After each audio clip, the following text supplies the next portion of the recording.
Welcome, ladies and gentlemen. I want to appreciate you so much because of your great support.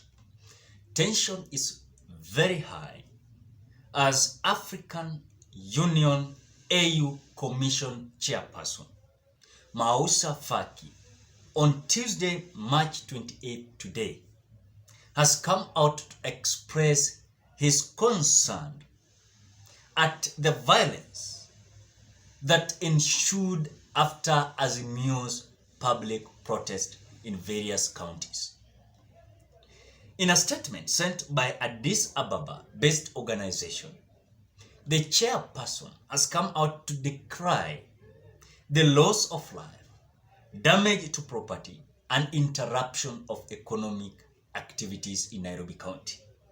He called for calm and urged all stakeholders to engage in dialogue to address differences between political players in the supreme interest of national unity and reconciliation. Now, this comes after Tanzania had come out to complain, Uganda had come out to complain, Sudan had come out to complain, and other bordering countries.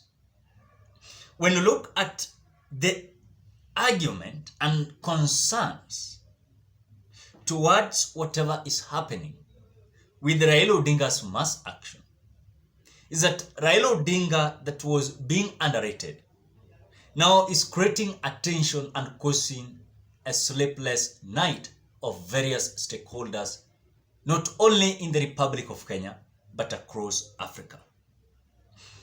Also, we've heard that William Ruto is trying to beg African Union to come out to at least have a conversation with Raila Amolo Odinga.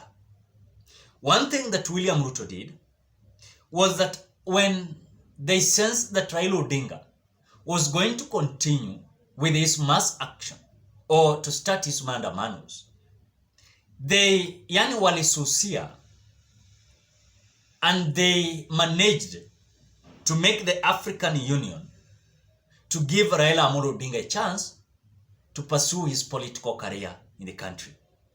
They knew by that time the psyche of Raila Odinga's politics was going to be dimmed. Little did they know that Raila Odinga's strategy and plan is going to overweight William Samoei Ruto's government. You know, even if they're coming out to brag that they have instrument of powers, and the other time they were not having this instrument of powers, but they won election, it means that they are sure that they can win Raila Amolo Odinga.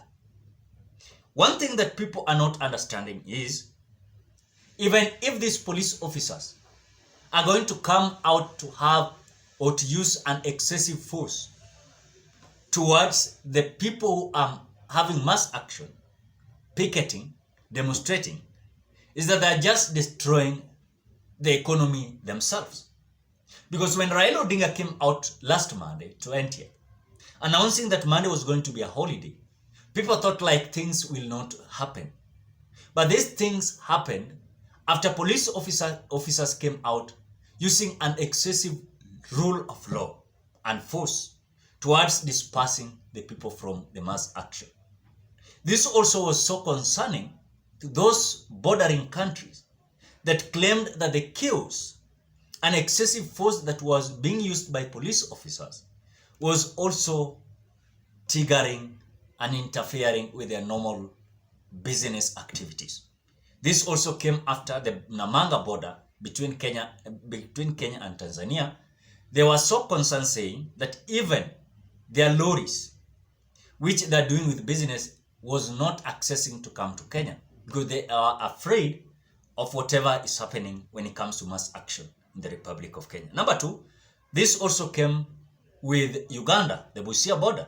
They claimed that the business operation that was so active in the border of Uganda and Kenya, Busia, is so dimmed after people are afraid and not sure on what next is going to happen.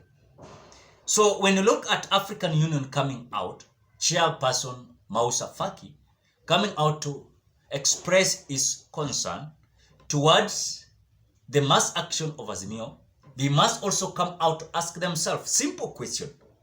Who are these people who are creating violence and chaos? Who are these people who are peaceful? They must come out to identify, is it the government that is creating chaos and violence? 2, is it the Azimio? Because they cannot just come out to say that Azimio are creating chaos. Azimio is destabilizing their government. Yet they came out bragging, saying that Raila Odinga cannot manage it.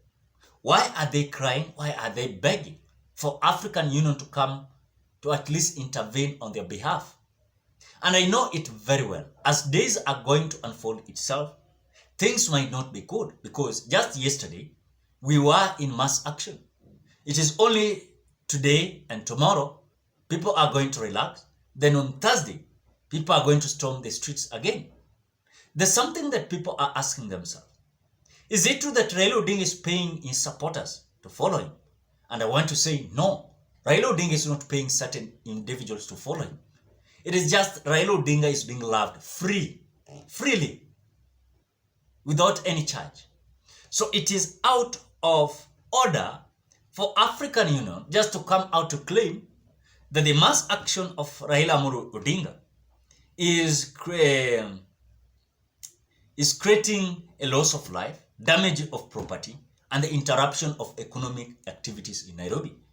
And this is whatever Rigathi Gachagua and his team wanted.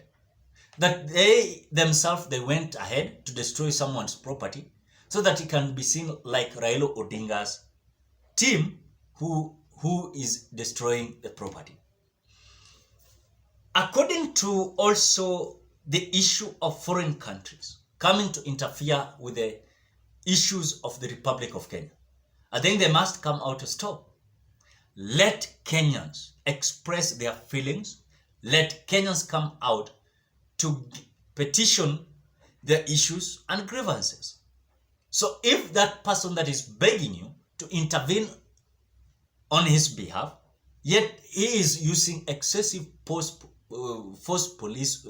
is using an excessive force from police officers to disrupt the peaceful mass action, is that these people are out of order.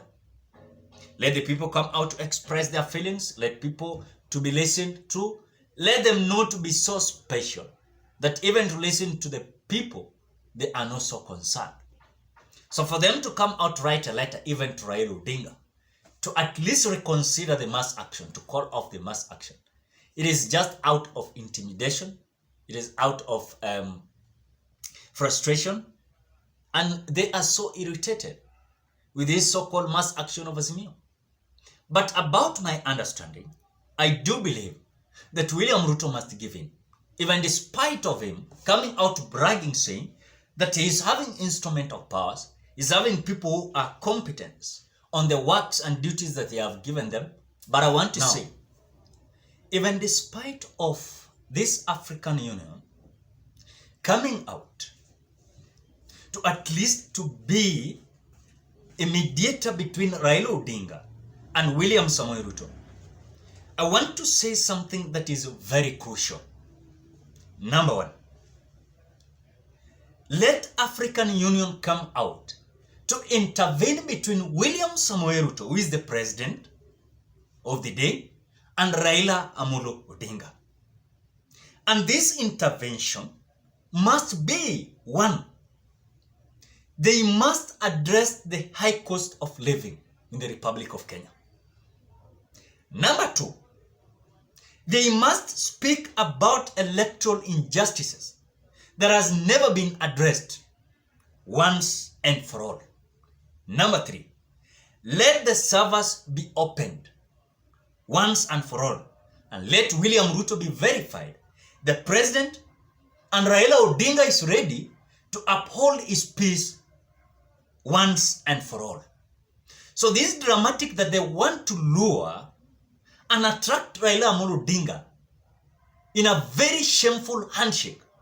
Let not Raila Amolo Odinga give in to a certain shameful handshake that will benefit himself alone, and the people will continue to suffer when it comes to the high cost of living.